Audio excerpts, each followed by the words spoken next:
Welcome back, League Mates and listeners. We're your co-hosts, Dayne and AJ. We are back with another Pigskin Pals podcast and another Critique Corner episode. We're going to be diving into Ryan's team this episode, so it should be pretty interesting because he has some pretty fun pieces, some very risky pieces, though, too. And I also just wanted to give a quick shout-out to Austin, one of our first people that we did a Critique Corner for, and feels like he's been taking our advice and running with it. I've been seeing him making waiver wire claims left and right. Definitely. During this preseason. Yeah. And I like the figures. I'm like, damn, I wish he was sitting on there a little longer in case I could have dropped someone for him. But with that being said, don't forget to hit that like button and subscribe button, even that little noti button. Ooh, the noti. Yeah, the noti button too. Don't forget about that one, and let's get stuck right in.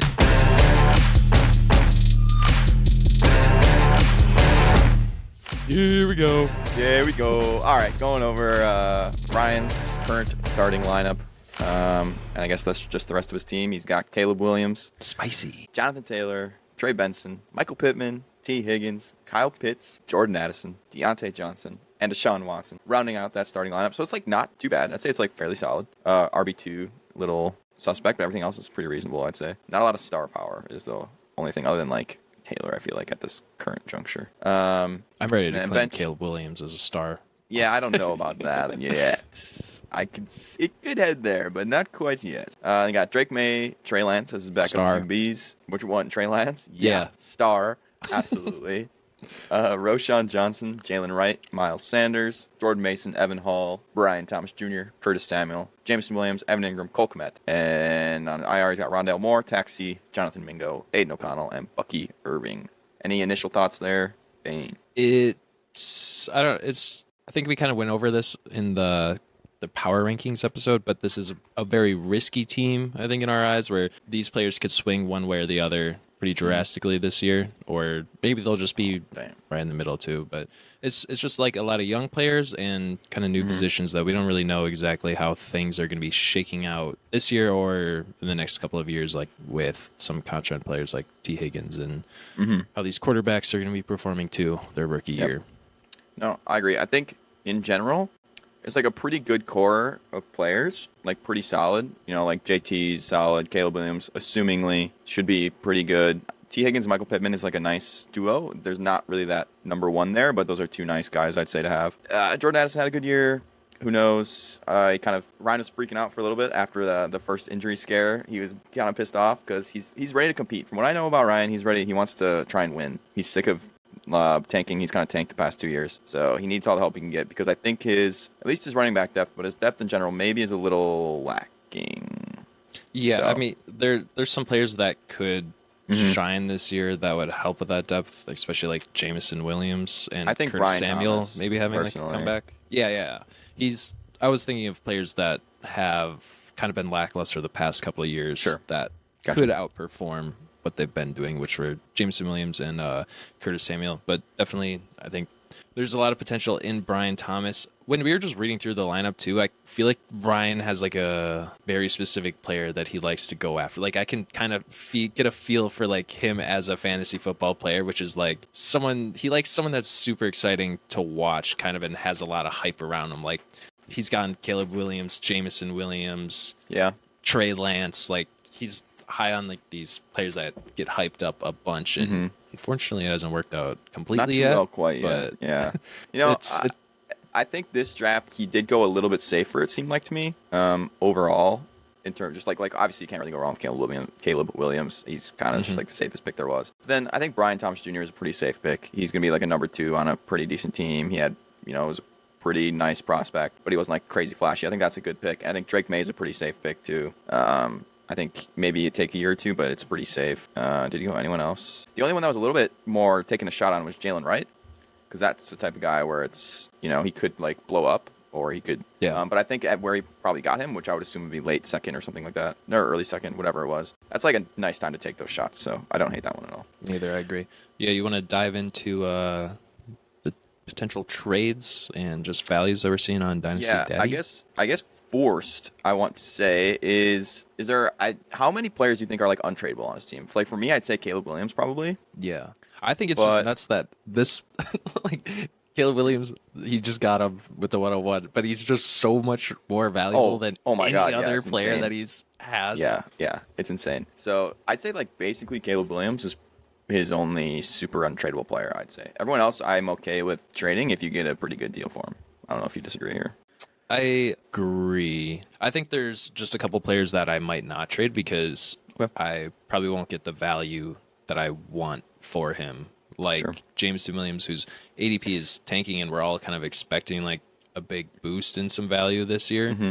So I wouldn't, and then maybe like T. Higgins too is a potential like buy low that I wouldn't sell because the landing spot is kind of unknown. So those two I would probably keep just based on sell value. No, I think that's a good point. Those are guys who, you know, if Higgins goes somewhere, his value could skyrocket, and that's going to be either you can sell him then or he'll be a good player for you there. So I get what you're saying. I like that. One thing he used to have more. He did a good job of cutting down on them is the tight ends. He used to have a lot of tight ends, and he only has 3 now, which is pretty good for what he was at. And they're all fairly, if I'm him, he has Pitts and Ingram are the 2 main ones. I know we've had this conversation before, and we know that trading a tight end right now in this current atmosphere of our league is pretty tough.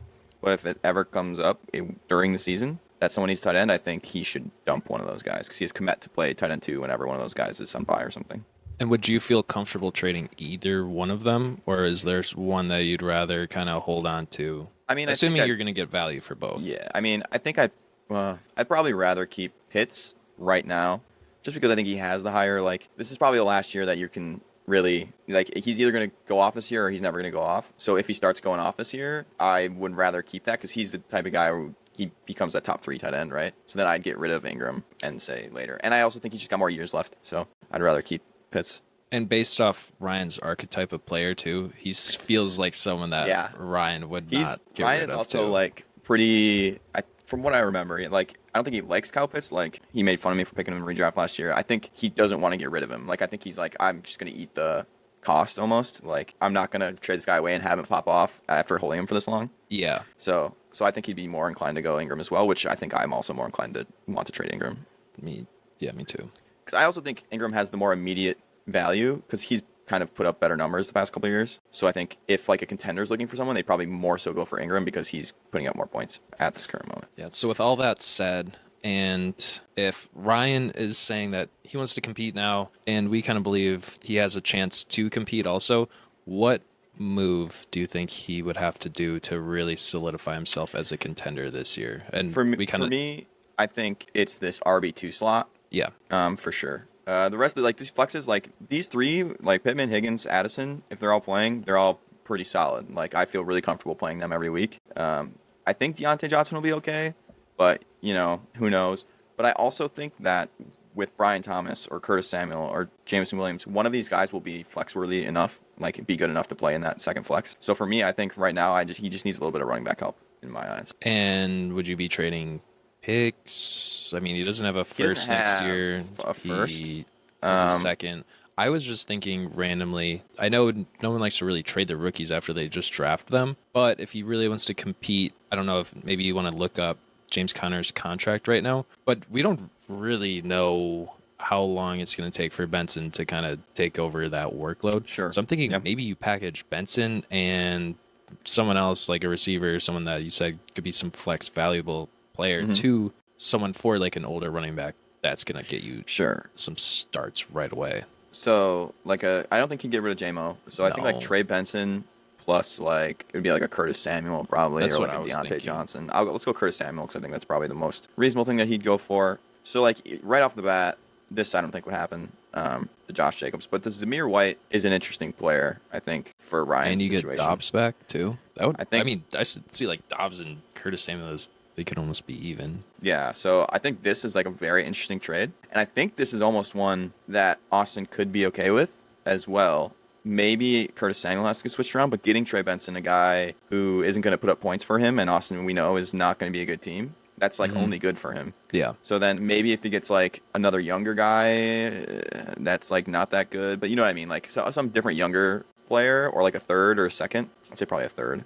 A second feels like too much. But like a third instead, I think Austin could go for a deal like this. Mind that. I like the Zamir White, like take a shot on him. But yeah, because I think it would be a really tough sell to Ryan. Just I like agree. you're downgrading in so much an upside, maybe. I mean, it depends. I think it really all depends how he feels about Dobbs too, because this is I mean, maybe in points, not like the same as Curtis Samuel, but it's an upgrade in terms of upside and age and how long you'll have them, that type of thing. So I think it really depends. Like, okay, if he's really trying to win, Zamir White will be better than Trey Benson, theoretically. We don't really know, I guess, what's going to happen with that backfield, but theoretically, Zamir White will be better. And then you're also upgrading a wide receiver. I think that's like a pretty decent trade for him if he's really looking to compete. So that's like one I would definitely look at. Something similar to that, a Zamir White type player plus maybe a younger receiver, something like that. Get a pairing like that for Trey Benson, I think is a good deal in Ryan's situation. Especially since he has, a Jalen Wright on the bench too. It's not like and a Bucky. Maybe even getting like Mostert then from Parker, because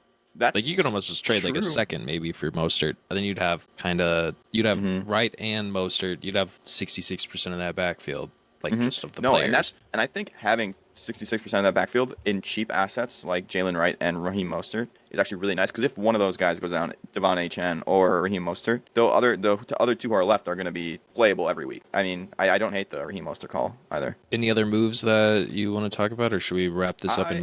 I just want to take a quick look at what you can get for Evan Ingram, just in case something ever would come up. I just want to see what he could get. Perfect. Pat Freiermuth.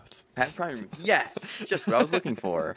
If you could get B-Rob, I would do it. I don't think he would get B-Rob for Evan Ingram. Thinking about what Parker likes and all that jazz, I don't think he'd get that. Yeah, it's a lot of just picks and like I feel like you could get more for Evan Ingram than you should be able to get more for Evan Ingram than this. Like these are just though, if I'm getting offered a second for Evan Ingram and I'm Ryan, and Kyle Pitts is doing okay, I'm taking that every time. So I would totally come season time float that out there to people if you kind of see maybe they need a